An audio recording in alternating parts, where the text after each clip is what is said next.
And I said to her, don't touch that, that's my horizontal hold. And we just fell about. But that was the Television Repair Engineers Convention, 1969. OK, you're back in the room. I'm Adrian Lacey in the southeast of England. Here's Shane O'Connor in the Midlands. Together we are we the Comedy Slab? Have we become? Yeah. So we're no longer, we might as well not mention our names. I was going to say, I'm not Adrian Lacey. I'm not in the southeast of England, so that's a win-win. And then I realised, but I was Shane O'Connor in the Midlands, and then it all just disappeared. It turned to dust in front of me. It's a lose-lose. Yeah. So, what do we do? Problem with my throat, again, apologies. I'm a little bit subdued, because I think it's tonsillitis this week, just to... What was last week, then? I thought it sounded the same. Well, do you know, last week. No, it wasn't last week. Was it the week before? I kind of got like just some sort of sore throat. There's a lot of lure going around, isn't there, since all this? I think we've forgotten how to deal with germs, haven't we, since lockdown? We have. Or we've got very good at trying to deal with one of them, although even that's going a bit pear-shaped. Can I say hi to somebody? I can't remember his name. I think his name was Caesar. He left a comment on our YouTube channel, which made me laugh out loud.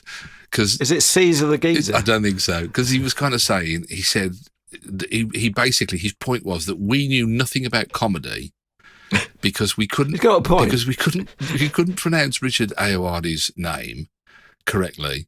That must have been you, because I can. That was me, because you had to tell me how to pronounce it. And we've never watched Taskmaster, so... Well, if that's the measure, he's got a point. He has absolutely got a point. Oh, dear. So, Caesar, hail. Et tu, Brute.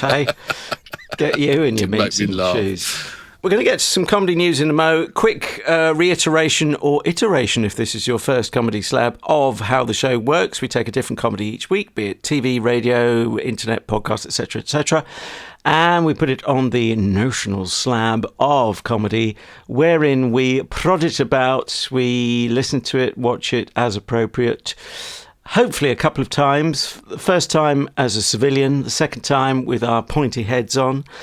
And if we do it a third time, I put on the dunce's cap because I know nothing and I stand in the corner of the room. But whatever floats your boat.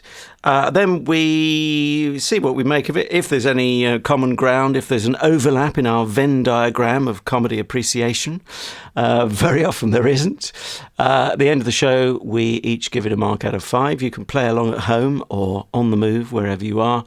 And certainly we, between us, add up those scores out of 5 to make a notional score out of 10. And then we pass it over to you. It's entirely up to you what you make of it. OK, so before we review, as we must this week, Only Moiders in the Building, or Only Murders in the Building, Series 2, Episode 1, we'll get to that. That's the Steve Martin vehicle on Disney+. Talk about that in just a mo. First, some comedy news, and I sliced you a little bit of news about the following. We found this. I like this. Sorry, it's a good one. This is. I like this. Oh right, you like the challenge rather than not necessarily the show on which it's based. Yeah. I wasn't a fan. I mean, I'm a fan of Robert Popper in a major way, and most of his other work. But this just didn't tickle me at all. But the story, I thought, it was a great choice because it's really is multifaceted, as I'm sure you're about to explain. I am indeed. I thought Robert Popper was a philosopher, but that's someone else entirely. And we found this on chortle.co.uk, which is a great compendium of comedy. Others are available, but this is a fantastic one. I found it in the newsy section, naturally enough. Just went up as we speak, in the last day or two. US remake of Friday Night Dinner confirmed is the headline. Bit of context, we actually put Friday Night Dinner on the slab. If you haven't seen it, and it's quite likely you have seen it, I would hope, quite a popular show. Tamsin Gregg, no less, as the mother. It's a Jewish family that gathers every Friday. And sadly, Paul Ritter, who plays the dad, is now no longer with us.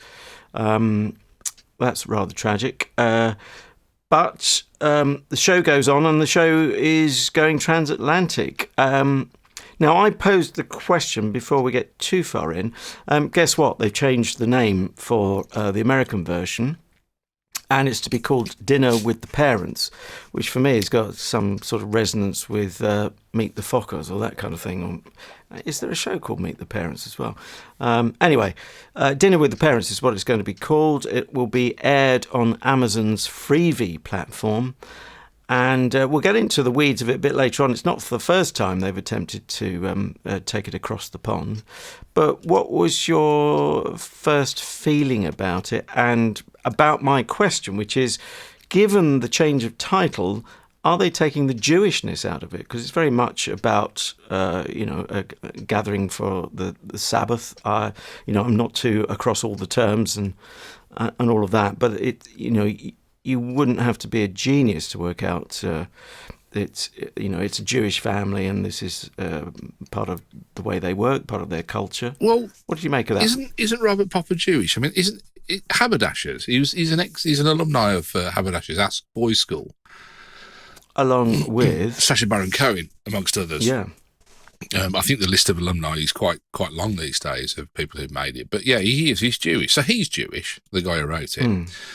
The guy who's directing it is Tristram Shapiro, who I don't want to stereotype anybody, but on a hunch here, I'm thinking he's not an Irish Catholic. That's all I'm going to say about that. You sticking your neck out there, but it could be and right. Before I read your comment and saying, this is one of the things I wonder. That's exactly what I wondered. So we're well on the same page, and I'm right. really surprised. But I think, as you rightly said, as you read the article, Robert Popper sounds totally fed up with the whole process, doesn't he?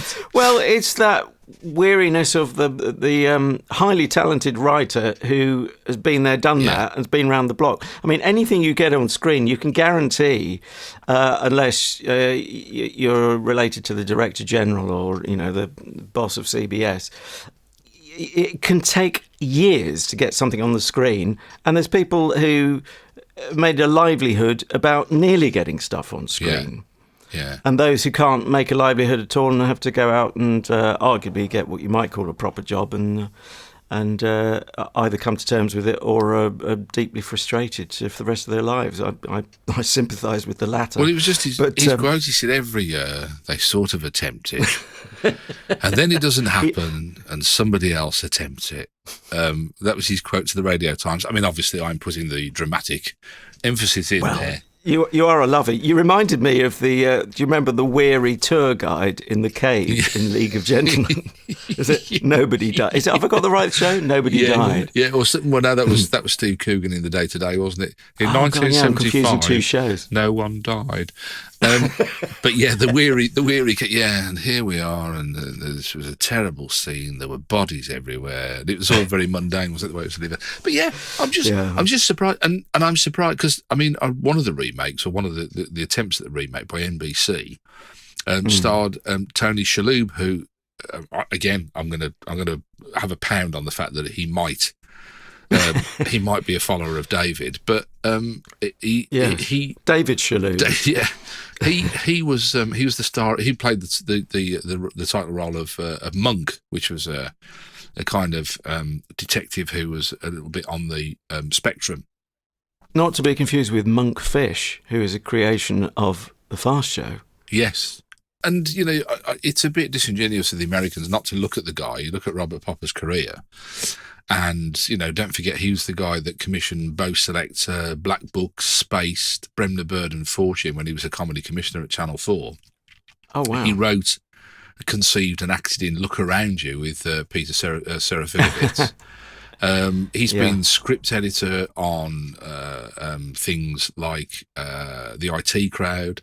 He's worked in the higher echelons of British comedy, and he obviously knows his monkey nuts inside edge. You know what I mean? This guy is not. He's even written for the 14th series of South Park. When you look at his CV, so he also he co-wrote 3 episodes of Statlet's Flats. He knows what he's doing. Do you know what I mean? You kind of think the American. Yeah. But here's the kicker: did you see the comment that said they're not making it in America? They're making it in the UK. Now that surprised me and led me to check on the pound-dollar ratio. which I should be across arguably every minute of the day. But making it here in the UK, the U of K. Brilliant, isn't it? We must be proud. Yeah. I thought. I mean, because we're cheaper, so it's a backhanded compliment, isn't it, in a way? But well, I'd like to think it's because we have the finest technicians on the face of the earth, and we're cheaper. but I think, ultimately it's because we're cheaper. And we have excellent studio facilities, and we're cheaper. We do. But mostly the sandwiches. We're cheaper. And we're cheaper. Yeah.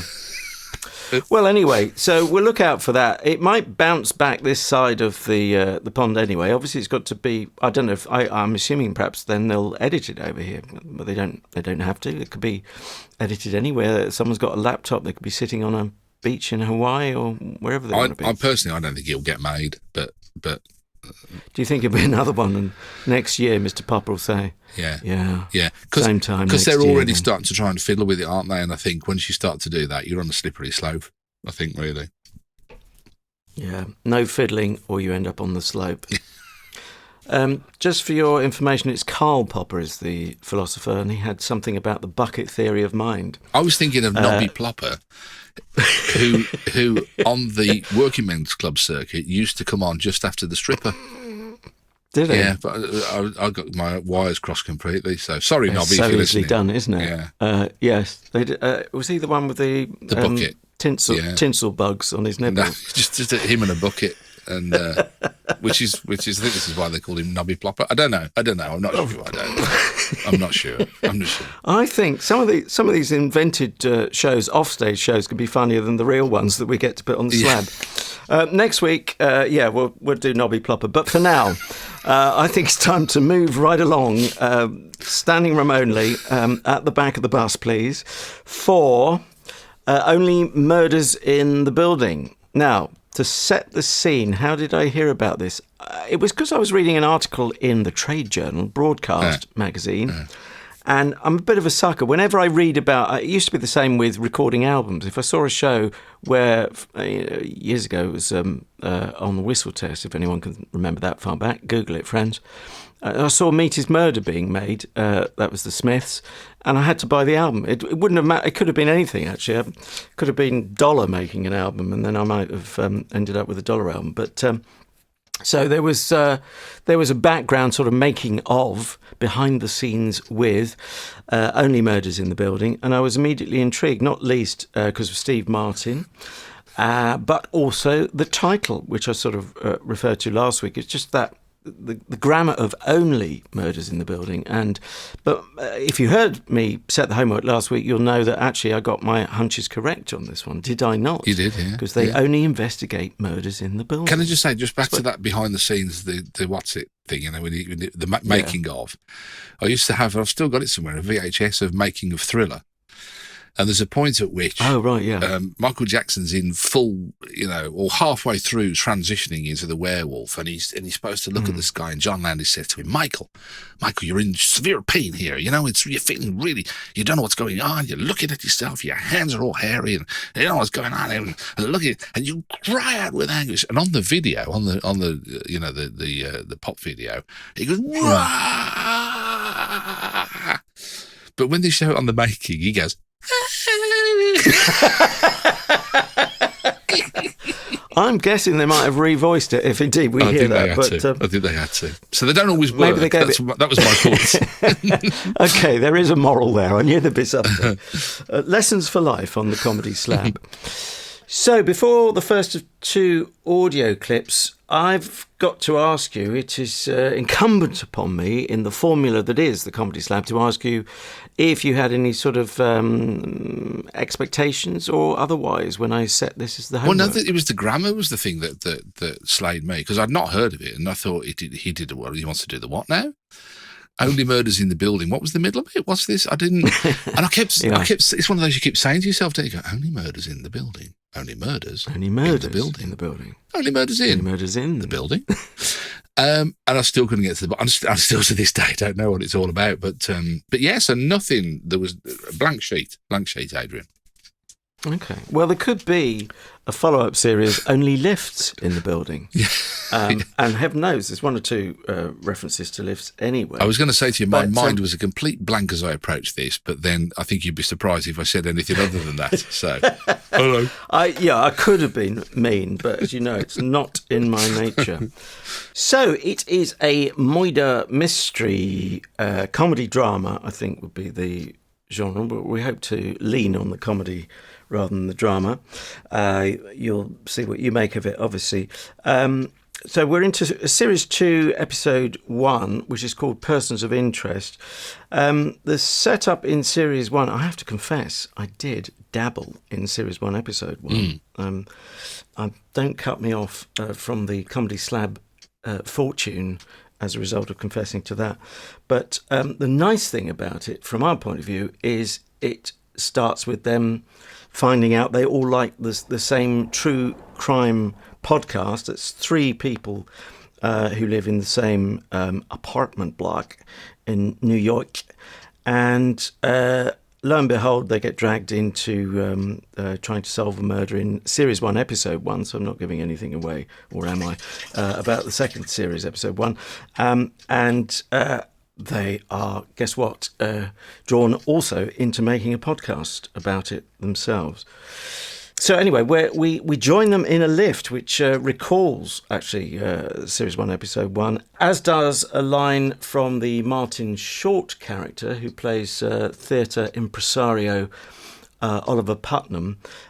He started in Series 1, Episode 1, talking to the woman in the lift, who is called Mabel. She was listening to her headphones. They were Beats headphones, and there's a sort of recall from that. Like your Beats? Huh? It's a callback. Because we're right back where we... Forget it. She's not wearing Beats. I said forget it, didn't I? So, Bunny was just... There, I think. Did you see anyone else? Well, how could that be?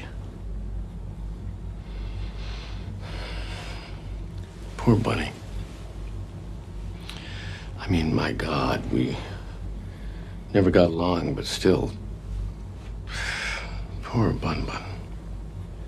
That plays, right? I mean, if you were on a jury, you'd buy that? Oliver. You know, it's very rare for a true crime podcast to do a sequel. They usually move on to a new case. It never hits like the original. Like when they followed up The Great Dead End with that Billy the Butcher. Was That was the terrible. worst. Yeah. Terrible. So, you know, we have a real opportunity here. No. You heard Detective Williams. We can't get tied into... I can't... Oliver, stop! I need a life away from death. I think that's quite illustrative of my confusion. I think, I curse you, Adrian Lacey, for not doing Series 1, Episode 1 all the way through this, because I'm thinking, what? And there was a point where Sting's rain sticks went out on a trolley, didn't they? Did you see that? And I thought, what's that? But then he was living in the penthouse. And he's moved it. That's all in Series 1. So there was although I did watch I watched the previously on that they did at the start. And I'm not sure if it helped. Can you miss it? I don't know. No. I'm obliged to ask now. I'm bound to ask. Yeah. In this catch-up age, or where you've got an archive or whatever, which I'm assuming, I may be assuming wrongly, that there should be access to this. There would be, wouldn't there, on Disney Plus? That everyone starts at the ground floor. In which case, I'm wondering whether it's cruel of me to start anywhere other than Series 1, Episode 1 for this kind of thing. Yeah. And whether at the start of Series 2 they then go into a warm-up mode again. I don't know. It's an interesting point. I think we'll have to mull that one and look at that for future episodes. But shall I give you a headline just to give you an idea? Yeah, please. My headline is the slow but not too unpleasant death of only murders in the building. Ooh, that's the city on the fancy a bit. I don't mean to. I mean, what I mean to say is that I didn't come away hating it, but equally, I could feel time dragging as we got about halfway through towards the end. And it felt like it was, 1,000 deaths. I mean, I'm not sure about the casting. I mean, I really like Steve Martin. I really like Martin Short. Martin Short, for people who don't know, if you've ever seen Father of the Bride, he was Franck, the wedding planner, who used to mispronounce English. I must have some cack. Are we going to have some cack for the bride? And that was... Was he French then? Well, he was nondescript European, so you couldn't really tell where his accent came from. But so he's worked with Steve Martin before, obviously. I'm not sure about Hannah Montana, Selena Gomez. I'm not really sure whether and I mean... Why the Hannah Montana reference? Because does she look a bit like the pop star of that? No, name? that was her. That's Selena Gomez, played Hannah Montana in the Disney. Oh, right. Okay. She's a Disney kid. Excuse my ignorance. She's a bit like Miley Cyrus. Right. In that sense, she's come up through there, and I think that's interesting, is because on a lot of the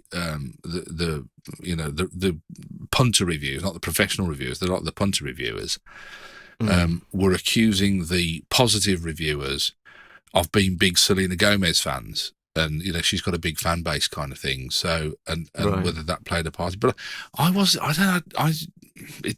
the whole thing, I mean, it was, the age and provides the tension and all that. I mean, what did you think?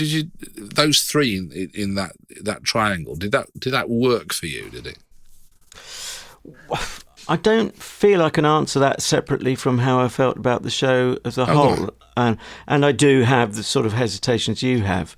I mean, there's lots to love about it, or if you try a little bit harder than average, perhaps.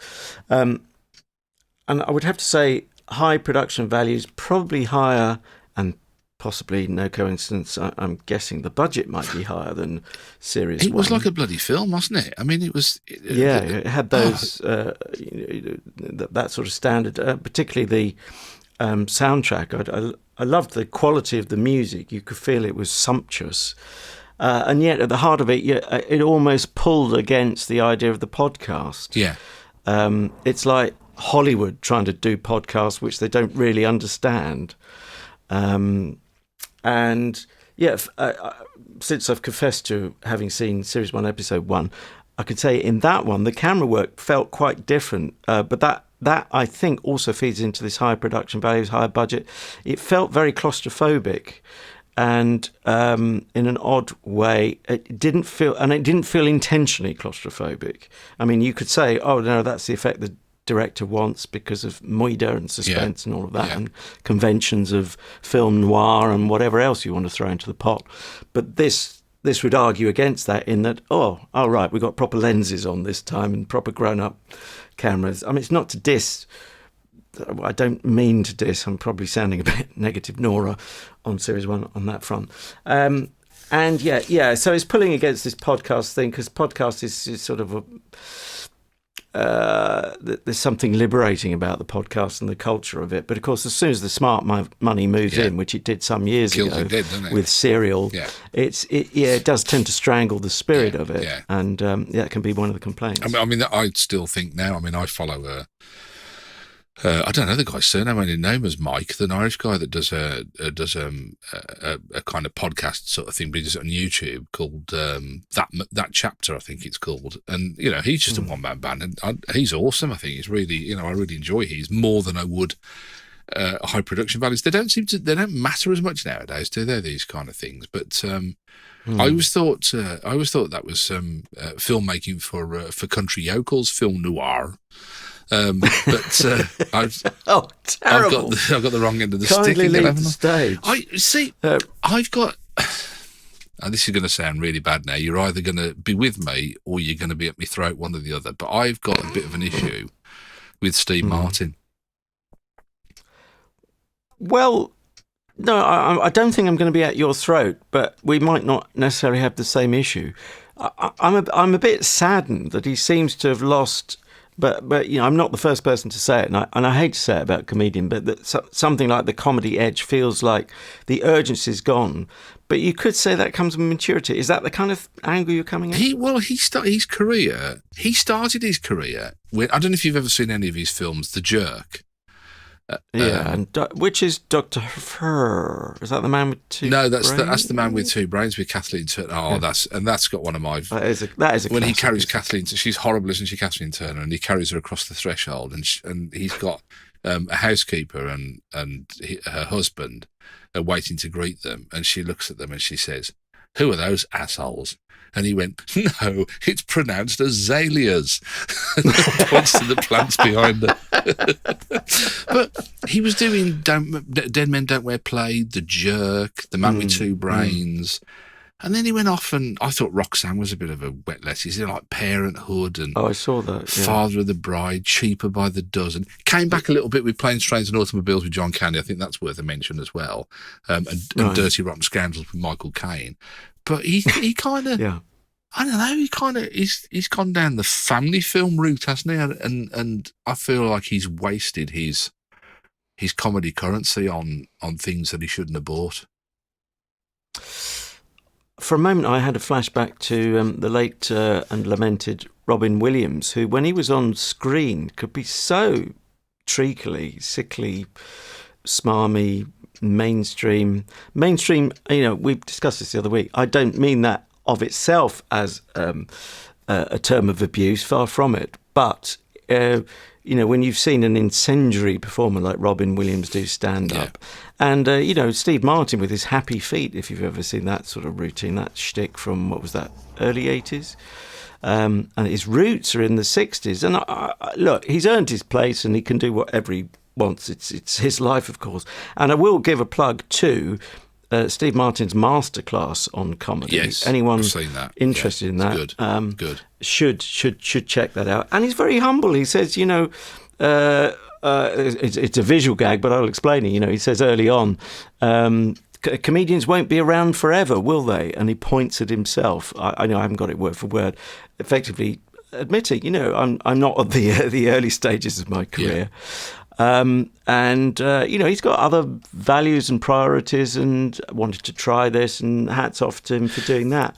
But he's not really trying that hard to be funny, is he? I think that's part of the problem, isn't it? Is that, as you say, as you get older, you kind of think, I can ease back now and I can push other people into the foreground. And as you rightly say, I didn't realise he started his career writing for things like the Glenn Campbell Show.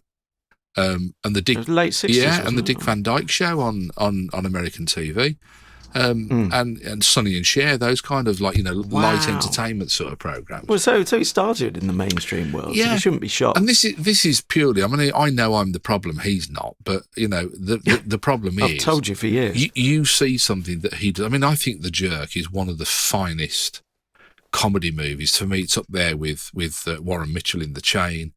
It is a highly quotable, highly funny. That's written by Jack Rosenthal, so what's not to like? But these kind of comedy movies, they're up there and they're the marker. That's what we should be looking for. So for him to do something lesser than that, for me, I kind of think, why? But as you rightly say, he's got his own reasons for doing that, and I don't know. I didn't warm to the three of them together. I thought the two guys, Martin Short and Steve Martin, obviously had a chemistry. Timing was excellent. But the Selena Gomez character was, I don't know. She's trying to do that sort of throwaway. It's very much of her generation, so no surprises there. I'm sure I've referenced, have I, Daria, a cartoon I used to have to announce. Yeah, she's the same delivery, wasn't it? Channel 5, yeah. I hated that. Just a very deep, deadpan kind of delivery, so weary with the world. And, of course, the running gag, in a sense, is she's weary of the world at 14 or 15. Yeah. I think that was the sort of age group it was aimed at rather than me. But I liked some of the lines. They were so, cynical and, as I say, world weary. Whether that can work with two older guys. And there was a visual gag, which I'm sure you won't have missed because you pick up on details. When Charles, that's the name of the character played by Steve Martin, phones Mabel it comes up on her phone as Charles in brackets old. I mean, that might be a callback, and I'm not fully getting it, but I'm guessing she might have a young Charles in her phone. But to her, he's sort of granddad age, isn't he? Yeah. Well, even in that clip you played in the lift, where he says, "Oh, do you like your Beats?" Steve Martin has learnt the name of these headphones, but she wasn't actually wearing any, and it's kind of like it was a bit like not the 9 o'clock news. You want a bag on your head, granddad? It's that kind of gag, isn't it? Really, but. Other than that, I couldn't really discern too much of a play on the age difference. Just to correct something that I said earlier, that Selena Gomez wasn't Hannah, because Miley Cyrus was Hannah Montana. She had a recurring role in Hannah Montana, but she was still a Disney kid, and that's where she came up through as a child actress, really. So I mean, she's not new to the game either, is the other thing. But yeah, just to correct that. Okay. But there is another name that we haven't mentioned thus far, Tina Fey, playing Cindy Canning. Yeah. Is she given her comedy head by Steve Martin, who co-wrote this? I thought it was a bit of a weird role, really. It was I couldn't really understand an awful lot of what she was saying. She said her name, her character name. Was it Cinder Canning? Did you say? Yeah, I thought there was a joke there about syndicated, because she does a podcast called Only Murderers in the Building, and the clue is in the title, literally, that she's accusing them, our three musketeers, of having murdered this bunny woman, right. Bunny Fold. Yeah, again, it was that not being at the ground level, wasn't it? With that, really, but yeah, it was all a bit garbled. I couldn't really understand what she was saying, and trying to piece it all together. And I think that's probably one of the reasons that I didn't enjoy it. Maybe if I went back to the beginning and started from episode 1 of series 1, then my mind wouldn't be trying to... hang on, what was that? What did he say then? What was that? Yeah. What was the so Sting had the Pentagon spot. Okay, I'll get it now. And then, so Amy Schumer's... Has she moved in? But we're not really quite sure. And kind of my mind was not completely on the job, I suppose, in a way. But in a way, it didn't need to be, Adrian, did it? Because the pace, I found, was painfully slow. Maybe it is this thing about, Steve Martin maturing. Again, he's entitled. He co-created it. He's entitled to literally go at his own pace. Yeah. And that's, one can only assume he's made the kind of comedy drama he set out to make. Can I give the shopping list of production credits at this stage? Oh, yeah. And this may take till the end of the show. I'm just going to go and have a lie down for a bit. Yeah, I'll phone you when it's over. I'll take a deep breath. We start with Hulu. We start and end with Hulu, actually. Hulu we've come across before.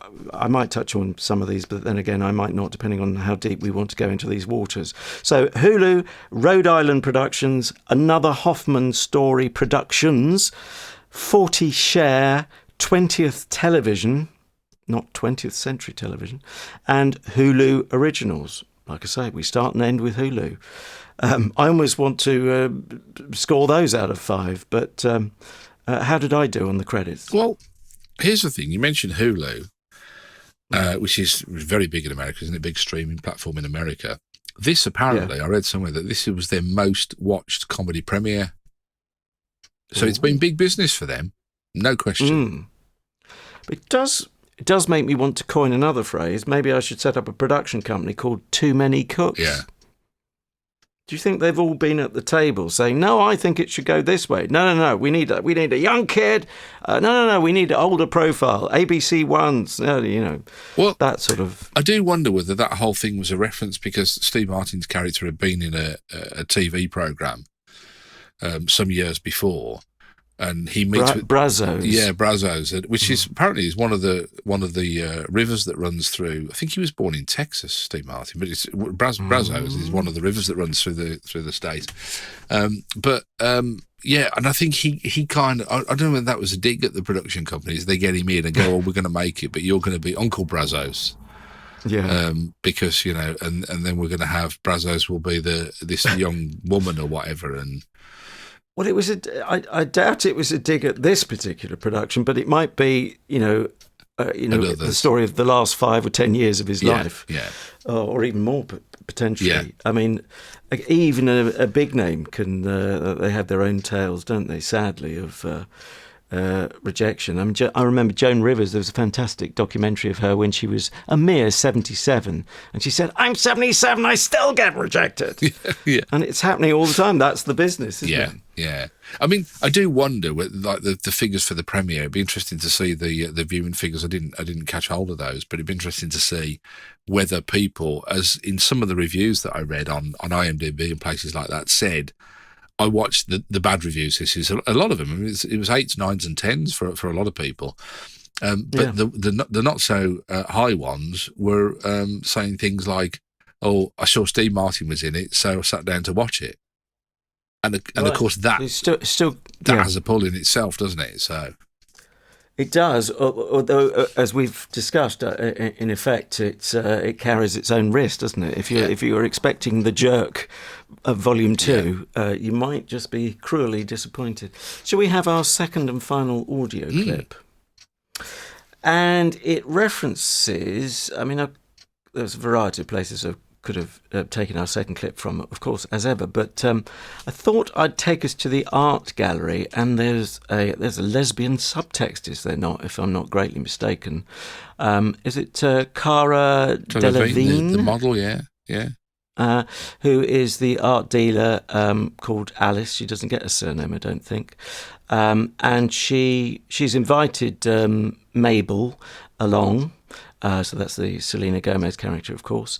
And they're having a conversation in front of a painting. And this might just test you on your knowledge of female artistes from the 20th century. My dad got me a jigsaw puzzle of Frida when I was 4. It was 1,000 pieces, small ones, with repeats of the same flowers. I finished it the day before I turned 5.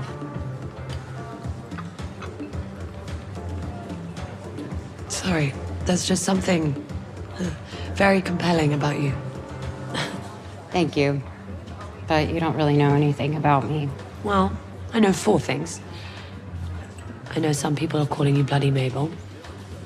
I know I like your art. I know I want that dress. And now I know that you had a Frida puzzle as a kid. Well, all I know about you is that you like sliding into people's DMs and that you'd like my aunt's closet because that's where I got this dress from. Yes, very likely. But I don't just DM any old broad. Why me? It's an instinct. And we could use some new energy in our collective. So this is what? A recruitment? Total recruitment. How am I doing? Decently. I might need a pamphlet. All I know about me is that I lost the will to live about halfway through that scene. Oh, dear. Did it feel very laboured to you then? Yeah. I mean, I don't know. I mean, I don't know how to say it without sounding really cruel, but I think we would have been better served by somebody who'd studied acting, maybe.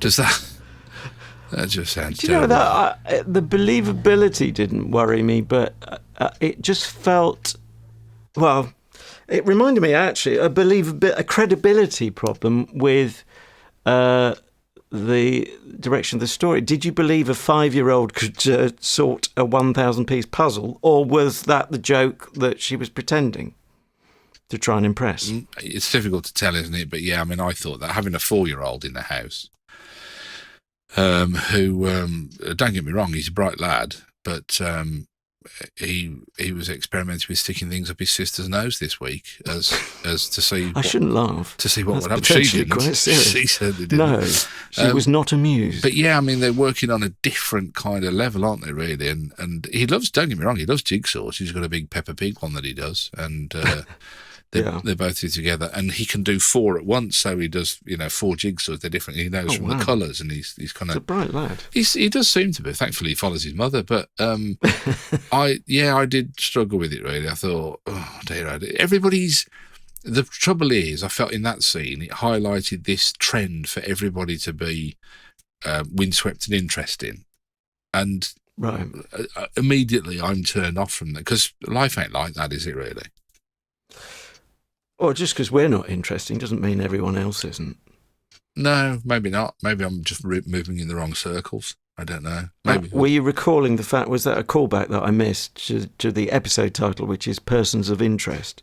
You might actually question the title, whether it delivers. Yeah, but people of interest at all. I don't know. It's just, I really struggled with it. I came away thinking, oh, okay, I've done that. What's next? Do you know what I mean? It does feel like work, doesn't it, rather than pleasure? Yeah. I would be tempted, I think. I mean, I keep saying this. I haven't got enough hours in the day to watch them. But I would be tempted to, if I get the chance, to go back and watch Series 1, Episode 1, just to see, as you say, visually different, pace, whether that's different, the acting, whether that's different, the script, whether that's different, just to give it another bash and see if it's a warm-up problem on Series 2. But well, if you can find the hours in the day, I'd be interested to know, as would our listeners, I'm sure, what you make of it. But time is short, sadly, not just in your life, but on the slab. I think it's time to look at the scores on the doors. Shall I volunteer mine first? please. Which is a 3 out of 5. I think I wanted to reflect the high production values. That's probably why it's not a 2.5 out of 5. I have been known to be, on average, a bit more generous than you. But it's sad, really, when you think how high you might want to score Steve Martin's, well, I'm going to use a phrase from a Woody Allen film, which itself is a joke about his earlier films, Steve Martin's earlier, funnier films. Yeah. Movies. Sad, I think, really, but I came away feeling a little bit fed up by the whole process and thinking, I was hoping it was going to be so much more. Not to drag it out for me, and you're right, I think on average I am a miserable bougar. And Humphrey Bougar. Humphrey Bougar, yeah. I'll give it a 2, I'm afraid. Well, actually, I thought it could be worse, given the way you'd been slating it. Yeah, I mean, it was beautifully put together. And I think it started out well, but kind of, halfway through, maybe a third of the way through, I felt it just lost its way, and I just felt all the life sucked out of it, and it just didn't, after so much promise, it just didn't deliver. So it's a 2 out of 5. We're giving it a grand total of 5 out of 10, so over just on the halfway mark. And I'm bound to ask what you're going to put on the slab for us next week. Well, here's one. I'm going back to the old gasoline radio, and gasoline. And here's one that I'm not going to lie, because I'm not very good at it, and I get caught out. But I've actually been listening to this for pleasure, and no way. In the car, and it's. Do you remember Steve Spears? I can't remember what that Welsh thing was that we slabbed with him in. Yeah, well, they were on a council estate, wasn't it? Yeah. And something involving a scooter, sort of mobility scooter. It was a family, wasn't it? The something or other. I can't remember. It wasn't Meat. The thing is, it was Can't remember. People will be screaming at their podcast thing. It's this, you pair of duffers. Who are you to call Steve Martin old? But I remember Steve Spears from when he worked with Ricky Gervais, and he was I think he was in Extras. He was the mate who Ricky Gervais didn't really want, but kind of like they ended up going out for dinner, and it was just so funny. It was kind of last resort friend. Yeah, great actor. So I thought, well, let's give this a bash, shall we? It's called Ankle Tag. Yeah. It stars Steve Spears as Ellis James. He's also in it. Steve Spears is Ellis James' dad, and he's just come out of prison, and he's living with Ellis James and his wife Katie Wicks and their daughter. But as the name of the comedy suggests, he's wearing an ankle tag, so it's him living in their house, and hilarity ensues, I think is. We have to trust. Yes. Well, it sounds like you've given an endorsement. I think I ought to confess at this point, if I didn't do it now, I'd have to do next week. I have heard some of the episodes, but I don't know if I've heard this particular one. Sorry, what was the middle bit? Which series, who? Series 3, Episode 1. And I've chosen that one because Series 3, and I think it was because of COVID, didn't have a studio audience. Uh-huh. And having listened to Series 1 and Series 2, I think it's better for it. So I'm cheating a bit, really, because... I was a bit startled at how different it was from having a studio audience. So we'll see. But yeah, it's a Series 3, Episode 1 of Ankle Tag, starring Steve Spears, Ellis James, and Katie Wicks for next week. And it is, as we speak, on BBC Sounds and went out indeed on BBC Radio 4. Okay, I look forward to listening to that and seeing, have I listened to it before? But knowing me, even if I have, it won't cloud my judgment because I've got an appalling memory, which on this show can be an advantage very occasionally. Well, I'm off to go to a shareholders meeting of my production company called Too Many Cooks. There'll be 36 of us round one table, and hopefully we've each got a mic. And I've scheduled about 6 weeks because we've got quite a lot of business to get through, and votes and all of that stuff. What are you up to? Can I just say he's been a bit disingenuous there because he didn't mention the big row he had with the printers for not putting enough O's in the name. But he did get an awful lot more inquiries as a result of it. So it's interesting that should happen. Me, well, I'm off to. I've got my bucket here, and I'm off because my alter ego. I can't tell a lie. I am Nobby Plopper, and I can just. I have my suspicions. I have to say, I can just similar make it, voice, similar gait. I think I can just make it before the stripper comes off. Cue sound effects.